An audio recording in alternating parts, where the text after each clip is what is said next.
Well, good day, ladies and gentlemen. You have joined Discover Why April 8th is more important than April 15th in 2014. New technology threats and opportunities you must know about. This is being brought to you by SMB Nation and its subsidiary xpmigrations.com. Quickly, let's introduce ourselves. xpmigrations.com is a wholly owned subsidiary of SMB Nation. For those of you that don't know SMB Nation, we're a 14-year-old community of SMB IT pros that also has a conversation with SMB customers. We conduct 4 major conferences a year. We're fortunate to have been recognized in the industry for our accomplishment, and we've had some successes along the way. In the early 2000s, we told the small business server story with Gateway Computers. In the mid-decade, we did the Million Mile Campaign, 31 countries, 70-plus cities, where we told the good story about small business server in the Microsoft Small Business Specialist community. We also do over 100 workshops on an annual basis. Briefly, my name is Harry Brelsford. I'm the founder of SMB Nation. I'm a lifetime SMB IT pro, and I'm still active. I'm still technical, and I also own a small business called SMB Nation. I had the good fortune of writing many books. Along the way, you're welcome to look up my name on Amazon.com to discover what I've accomplished. I did books on small business server and a variety of other topics.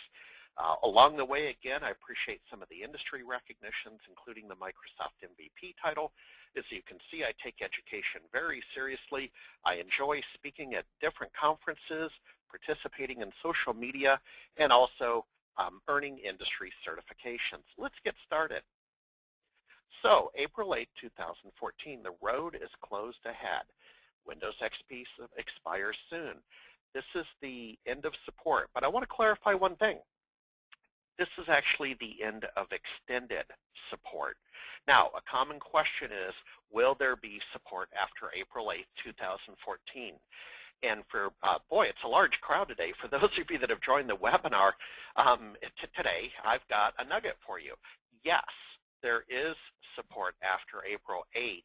It's called custom support, and it's $200 an incident. And it in no way it guarantees that there will be patches, fixes, and updates to XP. All that's saying is that you can call the Microsoft support line for a $200 fee and have a conversation with them about what your malady might be after April 8th. So the answer is yes, but I always like to say yes, but it's a qualified yes. Let's move on. Oh, by the way, use the chat feature to ask your questions. In fact, I have a question regarding the custom support option. And the question is from Janet. So I don't need to migrate or upgrade away from Windows XP by April 8, 2014, do I? Janet, what I would say is I don't encourage that strategy for reasons I'll go into in a little bit later. But I think you're looking at certainly the potential for security vector hits as well as lost productivity. So, you know, technically, will the product run on April 9th? Yes, it will. Technically, Janet, can you call Microsoft support at $200 a call and work through whatever your situation is? I hope so. I know you can make the phone call. I don't know that they'll have the bugs, patches, and fixes to fix whatever occurs April 9th moving forward. But thanks for the question, Janet. Folks, please use the chat feature to ask your questions. So what do I do now? Detour ahead. Well, I've had the good fortune of being a friend of the family of Microsoft. I live up in the Seattle area.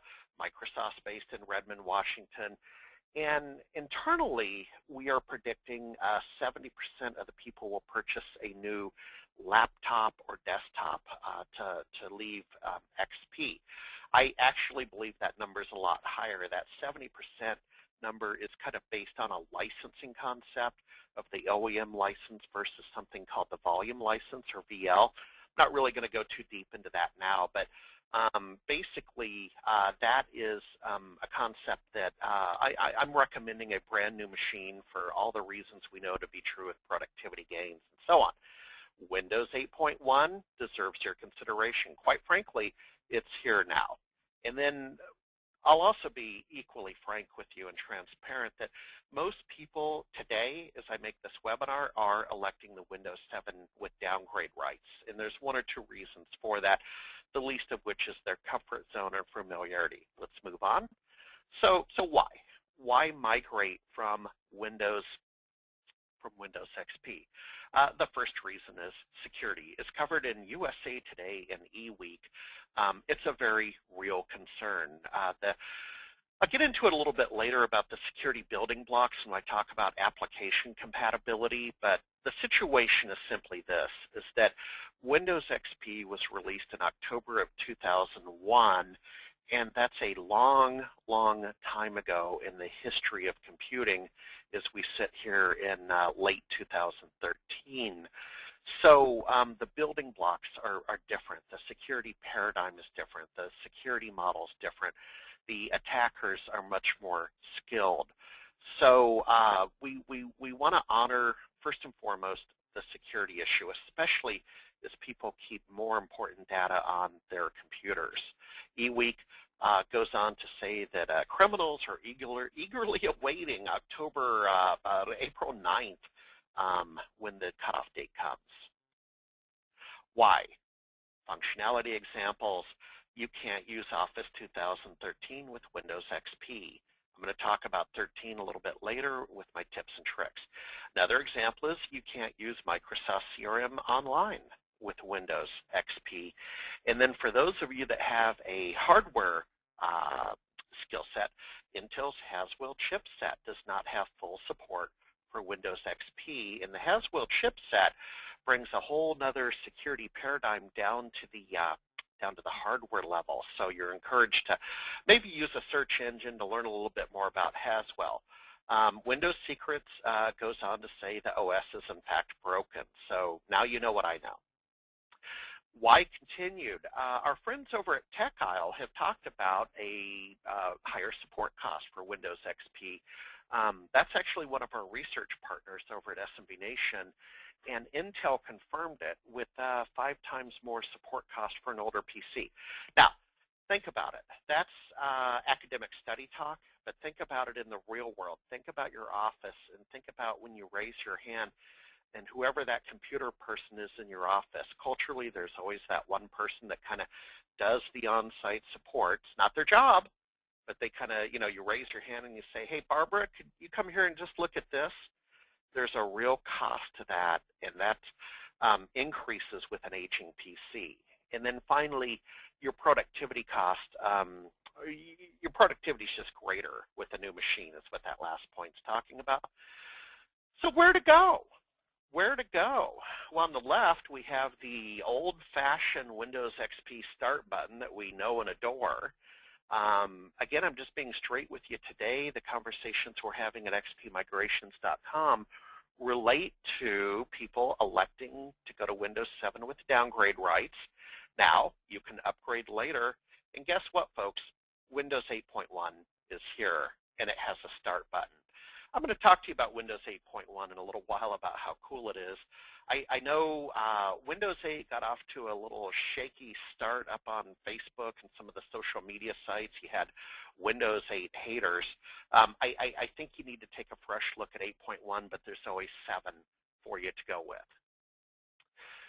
A migration should be Lego easy, okay? So when we talk about a Windows XP migration, the key point is the assessment. We have an assessment tool that we've developed with a development partner, Rapid Fire Tools, where the people from XP Migrations who will do the work for you after they've been contracted and hired, step number 2 would be the arrival phase. They're going to run the assessment.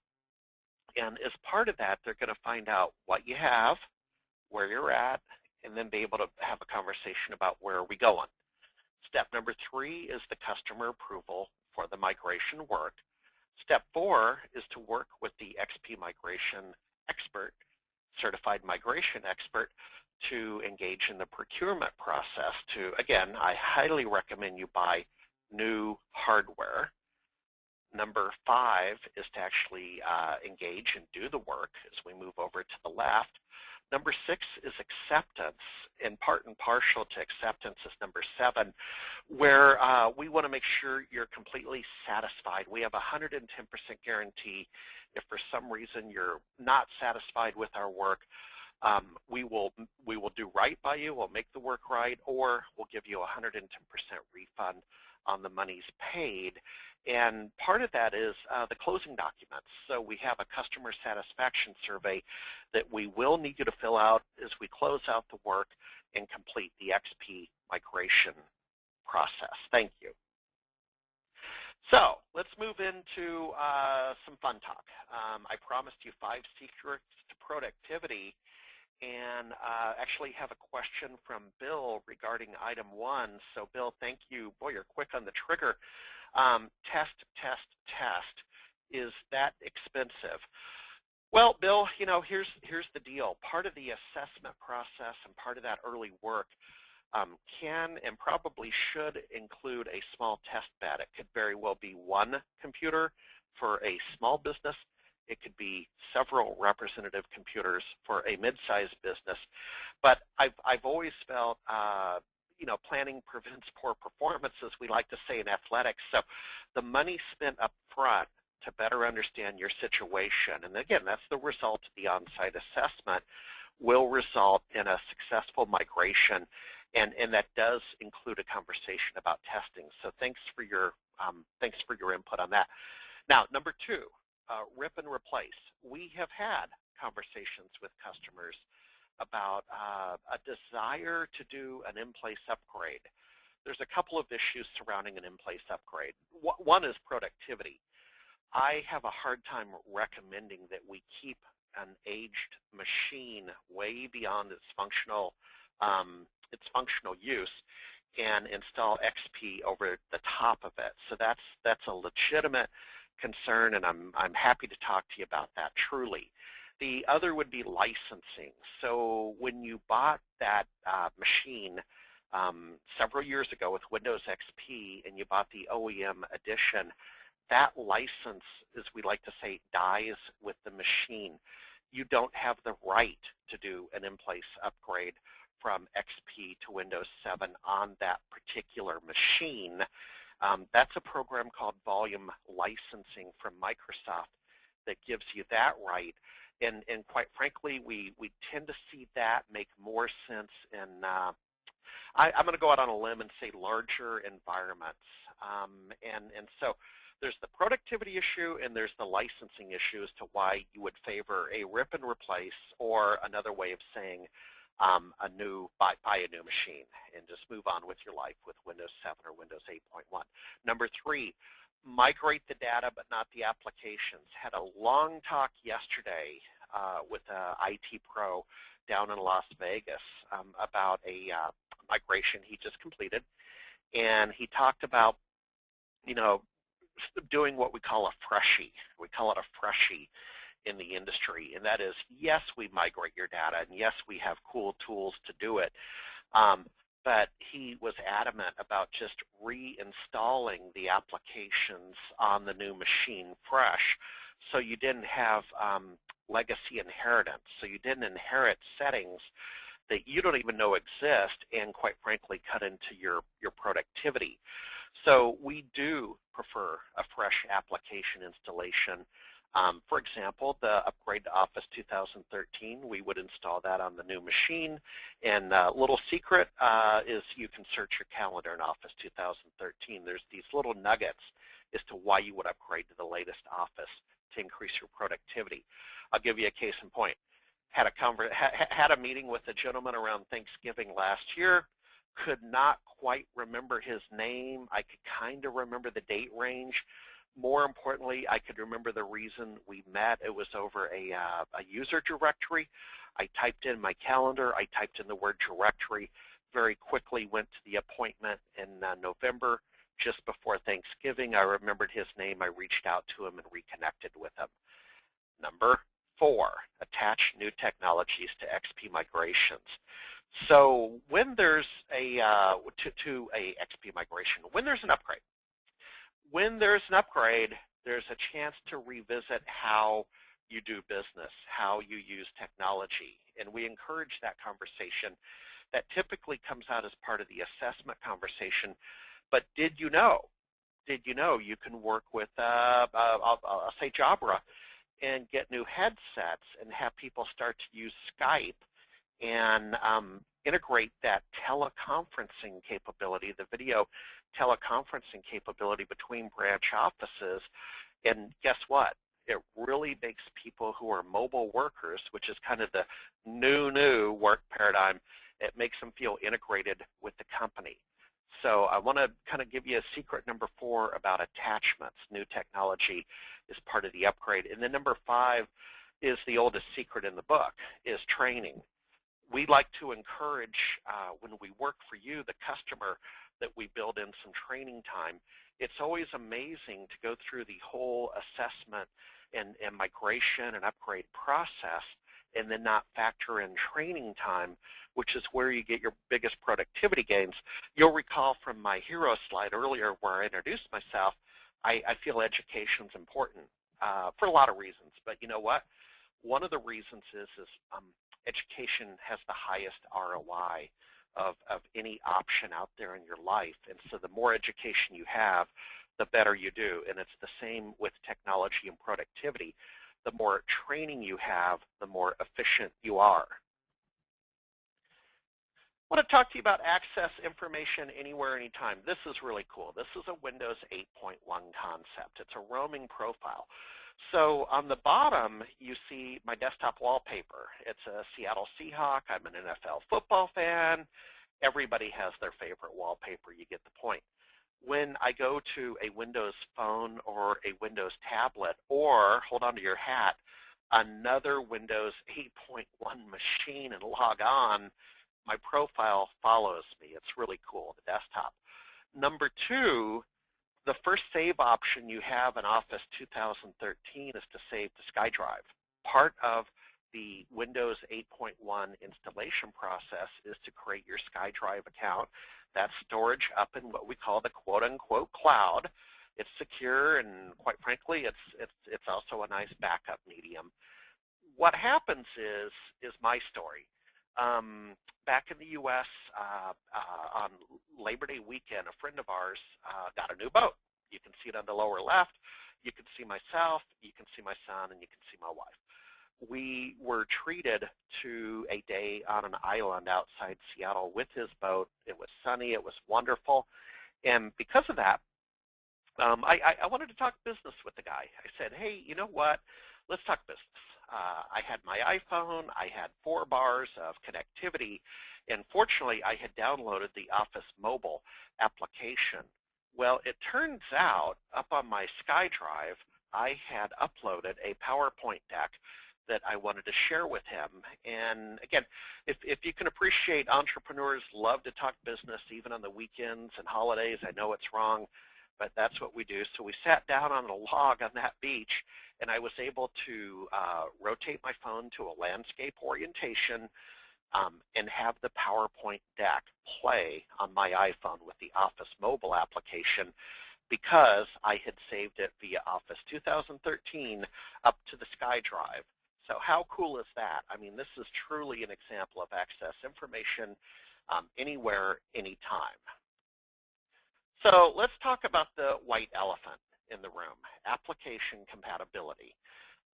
Something I haven't mentioned to you is I had the honor and the pleasure of serving the Microsoft Corporation in mid-2013 as an advisor on the XP migration matter. I was offering my counsel to the Microsoft OEM team, and let's just say that I feel like I got a PhD in XP migrations. We went deep into this matter, and I studied, one of the areas I studied was application compatibility. And here's what we found, is that it is typically a legitimate issue over 1,000 desktops in what I would call a mid-sized company or even a lower enterprise. Now, that's a completely legitimate conversation. It's not as strong a conversation down in small business. It is the first thing people ask about in small business, but when we run the assessment and we look a little bit closer at what you're actually running, we're finding that you're running common application suites, such as Microsoft Office, products from Adobe. You get the point. Those have been upgraded. They're ready to rock, and they're compatible with both Windows 7 and Windows 8.1. Now, why is this an issue with over 1,000 desktops? It's very simple. You have custom applications in larger organizations. You have what they call line of business applications. And what occurred, here's what occurred, is that XP came out in October of 2001, and Vista, Windows Vista, which I will offer independently, was not well received by the marketplace, came out in the second part of 2006. And Windows Vista had a completely different security model. That was the whole point. Microsoft had marching orders to get secure, and rightfully so at that point. Those of you that worked with Vista will remember the annoyances of the UAE boxes that would come up, and you'd have to approve as the administrator to darn near do anything. And that wasn't a lot of fun. So what happened is that these mid-sized companies with line of business applications, custom applications, said, we are not going to Vista. We will not reprogram our applications for this new security model, even though we understand it is more secure. We understand what it's doing. We will not do that. And so now you have an entire generation of custom applications that are built on the XP. I'm going to offer inferior security model that need to be upgraded to the now more efficient security model of, and effective, certainly more effective security model of Win 7 and 8.1. So you do have a legitimate conversation if you're a larger company. We work with larger companies. We're happy to work with you on that. I have a question about the custom applications, and the question is, do I have to reprogram my applications in the same programming language? And that's from Jules. Jules, we're quite frankly, we're not qualified to talk with you at the developer level. Now, we do have skilled talent at XP Migrations that have, significant experience in the IT pro field and can certainly be part of that team. Here's what I found in a development effort is it takes a village. It takes a team. We would certainly offer to be one part of the team. The mid-sized company with the IT manager and the IT staff should be another part.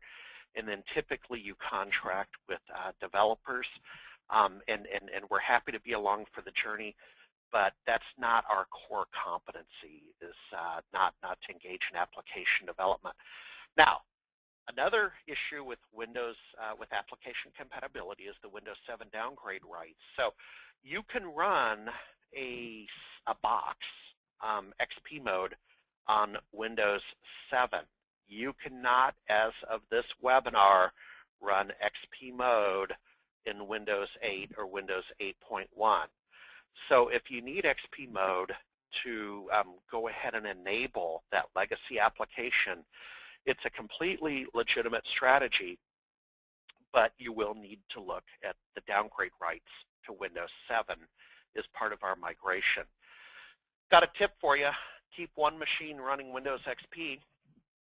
I do. Actually, I have a few for a test bed, but in the day-to-day operations of SMB Nation, I have a legacy Windows XP machine. It's actually one of the first HP tablets. It's kind of cool. And I will always keep that because our HP plotter, our 72-inch plotter, does not have drivers for life past XP. And so what we can do is we can create our banners and everything we need to create and output it to an Adobe PDF and then use a USB key, carry it over to the XP machine, and open the PDF and print to the plotter. Now, in fact, here, someone's already asked the question. Chris is asking, why do you need a USB key? Chris, here's the situation. By the way, thanks for the robust conversation today. Chris, I don't want that XP machine on what we call LAN A or on the wire. I want to isolate it so it's not subject to any of the zombies that are in the wild or even on my local network, especially after April 9th, after April 8th, starting April 9th. I want to have that as an isolated machine literally sitting over on a counter that is connected directly to the HP plotter to run the to output the banners. Does that make sense, Chris? I appreciate your question. Finally, folks, it's a huge conversation that I'm not going to go into today, but we are happy to engage with you, is virtualization. And virtualization comes in so many stripes. Oh my goodness, we could talk about virtual desktops. We could talk about local virtualization. We can talk about virtualization on other platforms so you can run the Windows operating system. So go ahead and reach out to us if you'd like to have a richer, deeper conversation about virtualization. And I promised you 5 technology tips to save you time. So this is kind of your reward for joining us today. And again, I appreciate the audience participation. More importantly, I appreciate your time. I know each of you are very, very busy. I'm running a small business. I'm busy. So to get some of your time to talk about the importance of April 8th being more important than April 15th, I offer is really appreciated. So here's some tips to leave with. Now, these are Harry Brelsford tips. I suppose you could say I made these up, but really, these are tips that have really saved me time and I adore. So number 1, use the snipping tool to make screenshots. It's part of the Win 7 and Win 8 operating system. I place that down on my toolbar as a little permanent tenet so I can snip screenshots, but I do it all day, every day when I'm talking about maybe some field in our CRM system or some improvement to our web page. I make a quick screenshot, copy paste it into the email, and have a conversation with my team. Number 2, never mark a read email as unread again. Had a bad habit? Well, I still have bad email habits, but one of my bad email habits was to mark, after reading an email, to mark the email as unread to then revisit the email later. Today what I do is keep those emails open on my screen, and I don't let myself leave work until I've closed all those open emails and resolved them one way or another.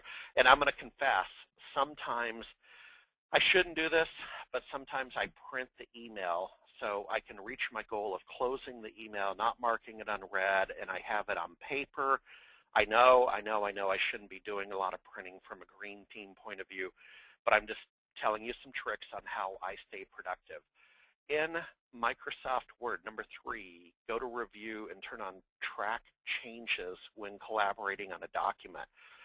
So I really encourage that. Most people don't use that capability, and most of us work in a collaborative environment, and mobility has only exacerbated this condition where we need to somehow see what modifications have been made to a document by whom as we work on some advertising copy or editorial copy or what have you.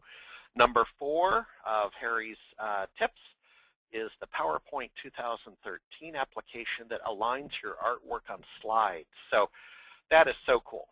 You know, visually, you kind of want 3 pieces of art on a slide to be lined up at the top.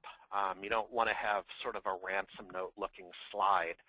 And you want the slide, you want the artwork to be equidistant between each other.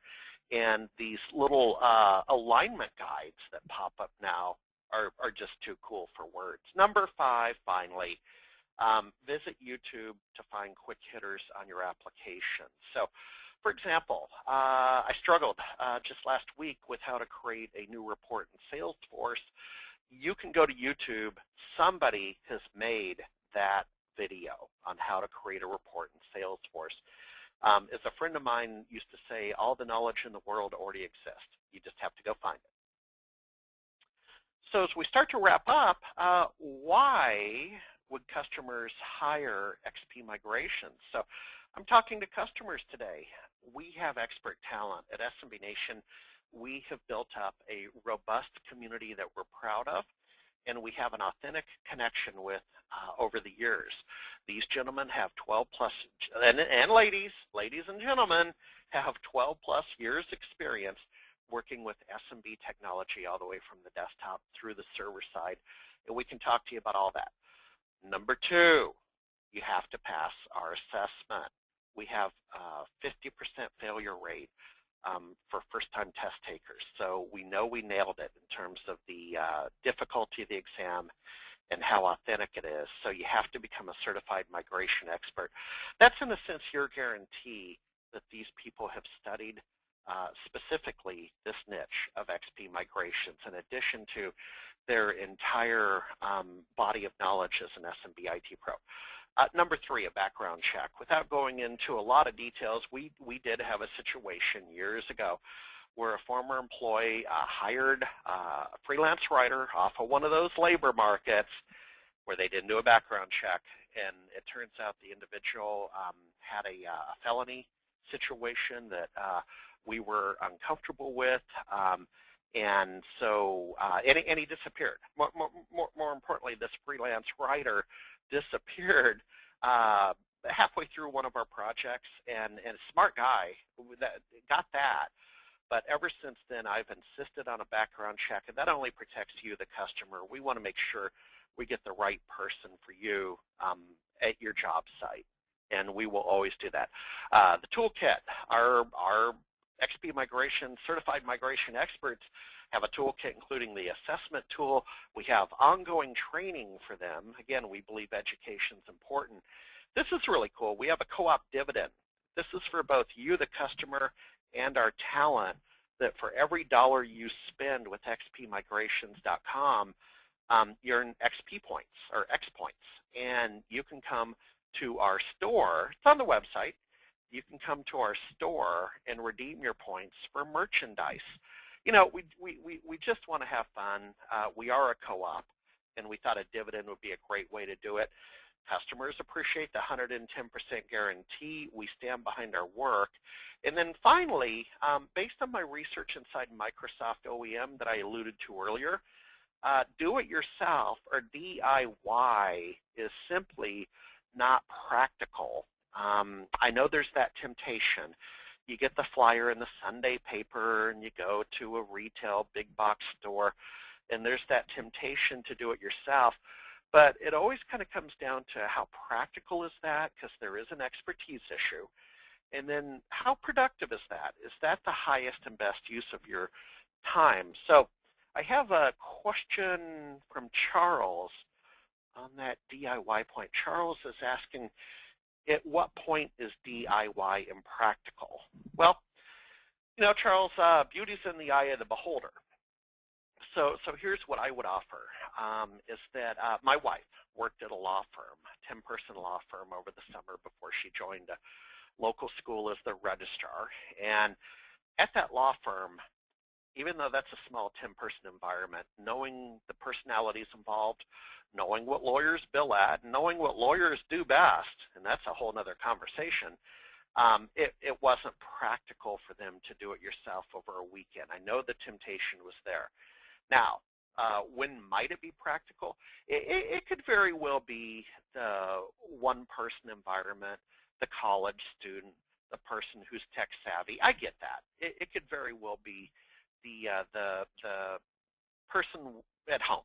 I understand that maybe there's not quite the same flight to quality and productivity needs as running a business. So at that point, DIY would be practical. Now, I will share with you, I bumped into a dusty study from an unnamed industry participant where I saw with my very own eyes that they thought DIY was practical up to 250 endpoints.